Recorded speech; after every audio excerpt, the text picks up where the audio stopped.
Good morning everyone. तो आज हम पढ़ेंगे सर विलियम गेराल्ड गोल्डिंग, जिनकी टाइमलाइन है 1911 से लेके 1993 तक। ब्रिटिश नॉवलिस्ट थे, प्ले राइट थे, पोइट थे। Best known for his debut novel Lord of the flies. Debut क्या होता है? सबसे पहला। तो कितने ये बेस्ट नोन जाने जाते हैं किस नॉवल के लिए? लॉर्ड ऑफ द फ्लाइज के लिए। Got publish 12 novels in his lifetime. 12 novels इनके पब्लिश हुए लाइफ टाइम में। एंड इस 13th novel was published after his death. 13th posthumously published हुआ है, ठीक है। Best known for his debut novel Lord of the Flies 1954। In 1980 he was awarded Booker prize for Rites of Passage. Rites of Passage के लिए इनको 1980 में Booker prize मिला। The name Lord of the Flies is a literal translation of Beelzebub. कहते Lord of the Flies जो word है ये क्या है? Literal translation of Beelzebub. Sea trilogy To the Ends of the Earth. Sea trilogy थी जिसका नाम था To the Ends of the Earth, जिसमें 3 आते हैं। Rites of Passage 80, Close Quarters 87, Fire Down Below 89। देखो पैसेज बंद था, क्यों? क्योंकि वहाँ पे क्या थी? फायर, आग लगी पड़ी थी। अब देखो जो फर्स्ट वाला है ना, राइट ऑफ पैसेज 1980, इसी के लिए उनको क्या मिला है? बुकर प्राइज़ मिला है। नोबेल प्राइज़ इनको मिलता है 1983 में, वेरी वेरी इंपॉर्टेंट। 83 में इनको नोबेल प्राइज़ मिलता है और 80 में बुकर प्राइज़ मिलता है। बुकर प्राइज़ किसके लिए मिलता है? राइट ऑफ द पैसेज के लिए।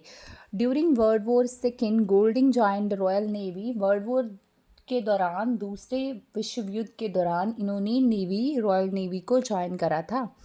डार्कनेस विजिबल जो टाइटल है ये कहाँ से लिया गया है? पैराडाइज लोस्ट की एक लाइन है, no light but rather darkness visible, वहाँ से लिया गया है। Golding was knighted in 1988 for his contribution to literature. 1988 में इनको नाइटहुड की उपाधि मिली है। William Golding's work has sometimes been compared to that of Joseph Conrad. कहते विलियम गोल्डिंग के काम को किसके साथ कंपेयर किया जाता है? जोसेफ कॉनरेड के साथ। ड्रामा जो है वो है the brass butterfly, very very important है। ब्रास बटरफ्लाई जो इनका एक ड्रामा है, यानी एक प्ले है 1958 का। नॉन फिक्शन में आता है the hot gates 1965, a moving target 82, an Egyptian journal 1985। अब नॉवेल्स की बात करें तो सबसे पहले लॉर्ड ऑफ द फ्लाइज 54, फिर द इनहेरिटर्स, फिर पिंचर मार्टिन, फिर फ्री फॉल, फिर The Spire, The Pyramid, To the Ends of the Earth trilogy है, जिसमें Rites of Passage, Close Quarter, Fire Down Below है। इसकी ईयर लर्न कर लेना 1980, 87 and 89। The Paper Men 1984, The Double Tongue posthumously published 1995, The Scorpion God. The Scorpion God is a collection of 3 novellas by William Golding published in 1971। Scorpion God जो है ये क्या है? Collection है किस चीज़ की? 3 नोवेल्लास की, बाय गोल्डिंग, जो कब पब्लिश हुए? 1971 में। Golding's style is simple, yet works and novels by Golding are most allegorical, symbolic. Golding's style is simple, yet works and novels by Golding are most allegorical, symbolic। ठीक है, allegory हमने एक term करी हुई है ना, उसका मीनिंग भी सिम्बॉलिक ही होता है। कहते इसके जो ये डबल मेरे से हो गया टाइप, क्या है? कहते इसका काम जो है सिंपल है, बट इसके जो वर्क्स और नॉवेल्स हैं ये क्या है? सिम्बॉलिक हैं। उसके बाद 3 short stories in the sub title of the Scorpion God. It contains 3 novellas।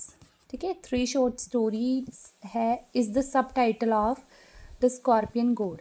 The Scorpion God का सब टाइटल क्या है? 3 शॉर्ट स्टोरीज।